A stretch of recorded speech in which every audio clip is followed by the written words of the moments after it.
Hi everybody. Hello, I'm Ryan. I'm Bethany. And we are Ryan and Bethany Board Game Reviews. And today we'll be talking about Targi. But before we do, we want to ask that you subscribe so you can see all our videos as they come out. We have some pretty exciting things coming out. We're going to be doing some convention vlogs. We're going to be doing a lot more top 10s. And if we reach 3,000 subscribers, we're going to do our top 100 of all time, which I'm not looking forward to. It's going to be very stressful, but if you subscribe, I will do it. Okay, so Targi is designed by Andrea Steger, and it is published by Cosmos. All right, so a little while ago, we did our top 10 list of our favorite two-player games. And we had some great two-player games on there. But we asked you guys to comment down below what's missing from our list. What are some games that you think are great that we have not played yet or just didn't make the cut? And the number one answer that we got from everybody was Targi. Or maybe it's Targi. I've heard it both ways. I'm not sure. Sorry. But either way, a whole bunch of you commented, this is the game you guys need to play next. And we hadn't played it, so it didn't make our list. See, that's funny how that works. So we decided to make that happen. My brother-in-law picked this up for us, and we have been playing it just so we can see what it's all about, right? All right, so let me give you a quick overview of how to play, and then we'll see if you guys are right or wrong. All right, here is our setup. Around the edge of the border, we have all these different action spots that we're able to go. Those are always going to be the same for every game. But those middle 9 spots, those are going to be a random mix of the goods and the tribe. There's going to be 5 goods out there to start with and 4 of the tribe cards. We also have our little robber figure over there starting on that number 1 card, that noble card. And it's going to kind of roam around the board. It's going to act as a round tracker. Once it gets over here, that is going to signal the end of the game. It also kind of acts as a way to block things off. Wherever it is, you cannot take that action. These cards are double-sided, so if you're ever not sure what the symbols mean, you can always flip over the card, and it'll give you the kind of the text of what that exact same thing does. Whenever the robber figure gets to one of the corners of the board, that is a raid. Whenever the robber gets to one of those spots on the board, you're going to need to spend either some points or some resources. Our resources we have over here, we have salt, pepper, we have dates, and these are gold coins. So how do you actually play the game? Well, we're going to take turns placing our little Targi figures out on the board or on the edges. So if we wanted an action over here, we wanted to grab some salt, we could go right there. And then our opponent's going to throw out something, and maybe we want some pepper over here as well. Again, our opponent's turn, our turn, and let's see what our opponent's going to do over here. But in addition to taking the actions along the border where we place our figures, we're also going to be able to place a couple of tribe figures where those intersections happened. So we've got our figure here, as well as these two on the side. So where they intersect,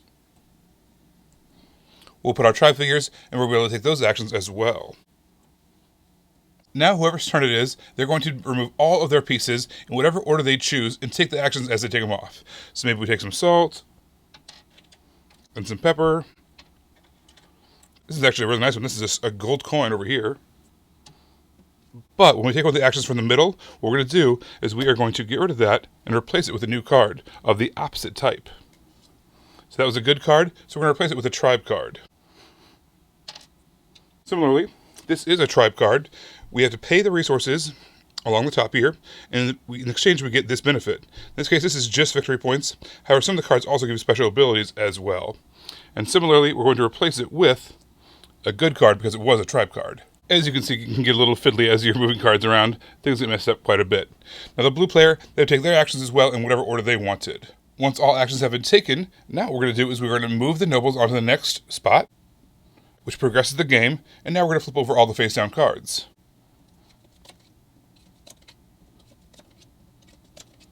So the middle of the board is always randomizing. So the main way you're going to be getting your points is by collecting those tribe cards. Those have those little point symbols on there.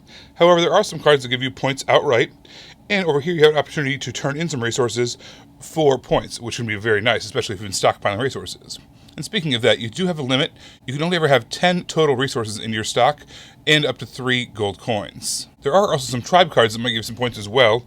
Over here we have a card that says, at the end of the game, you receive 1 additional victory point for every 2 camp cards in your display. So as you're drafting some of those tribe cards, you maybe want to get a lot of those camp cards if you have that particular card in play. And the last way you're going to be able to get points is, once you draft those tribe cards, you're going to lay them out in front of you into a tableau. You're going to lay them out in a 4x3 grid. And as you place them, they have to kind of all be connected to the starting spot in the top left. From there, you can go down or across, whatever you want to do. But if you were able to make a row all the way across that is all the exact same symbol, so for instance that little camp symbol or the little tent symbol or whatever, you would get 4 points for that row. Or if you have a row where you have all 4 different cards or all 4 different symbols, you'd be able to get 2 extra points for that row. The game can end one of 2 ways. Either once our drawbar figure goes all the way around the board and ends up over here, we finish that raid and then we count up our points. Otherwise, if one player is able to fill up their entire tableau of 12 cards, the game end can trigger that way as well. Either way, at that point, you're going to count up all of your points from all the different sources, and whoever has the most points wins the game. This game was very smooth and streamlined. The way that the actions happened, the way that you replaced, and you had those markers so you remembered what you were replacing and where it was extremely smooth. And the way that that robber went around and kept track of the game, the whole game was extremely smooth. It was one of those things to where we weren't even really talking when we were playing this game because it was so quick for us. We're just and it was. We made that noise every time. Every time we play. It's just the noises we make. We make lots of, yeah, that's just what it is. But I just thought it was extremely smooth. I love it when you are drafting these cards, those tribe cards, how they go into your own grid, your own little tableau. And how you set that up matters because if you're able to get all of the same symbol all the way across, you're going to get 4 points, which is a lot in this game. Or if you're able to get, have no repeating, you're simply worth 2 points per row, which again could be very, very strong. So how you set that up matters. It's almost like a little bit of a push your luck aspect to it too. Like you've got 3 oases in a row and you really need that 4th oasis, but man, they're not coming up. Or one finally does come up and then Bethany grabs it first. Ah! So I like how you are constantly working with, I did like a weird hair flip. Did you see that? Yeah. I'm reliving my emo days. So I like how you're constantly trying to make your tableau work for you. And sometimes I'm ignoring the special abilities a little bit too, because I'm just so worried about the placements. But you can't ignore the special abilities if you really want to do well. So I like that whole system. It works really, really well for me. Yeah, and I felt like, even Ryan said you can block each other from getting certain things, I never felt like you were out of a turn or that a turn was wasted because you're using all the resources that you get. So even if you have to waste a turn and gather resources instead of getting the cards you wanted, you gathered resources.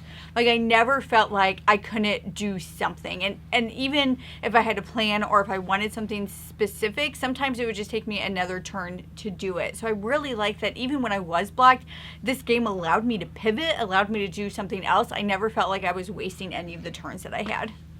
This game came out in 2012. That's a 12-year-old game for us here in 2024. First of all, I can't believe it took us that long to play this. But also, you can kind of see how, over the past 12 years, it's influenced other games. It's that good of a game that it has, actually, you can kind of see its DNA everywhere else. So we played a game that we really liked, Bethany really, really liked, called Waffle Time, that kind of reminisced us of the border of this game and kind of how the robber kind of moves around and blocks certain things off and kind of works as the game track as well. Waffle Time reminded us of that. Or we also played a game called Point City, which was really fun, and that had these 2 resource cards, or these cards that were double-sided, and whatever you took, you put out the opposite, which is exactly, of course, how the middle list game works. If you take a resource, you replace it with one of the tribe cards. If you remove a tribe card, you replace it with a resource card. So you're always getting a new, fresh mix of cards in the middle of the board. So I like how you can kind of see how strong games like this influence other games down the road and are still relevant themselves. And that's what we found with Targi. Yeah, this was a great 2-player game. I understand why so many people mention it. I understand why it's on so many people's list. It really is solid. It's smooth. It's seamless. It was quick to play, at least for us. We don't have a lot of AP. We play pretty fast when we play. And so, I mean, the first time we played with Teach and the gameplay, it was like, what, a half hour altogether? Yeah, it was extremely... we were zooming. Yeah, it was... I get it. Like, I totally get why this is on so many people's top 2-player games.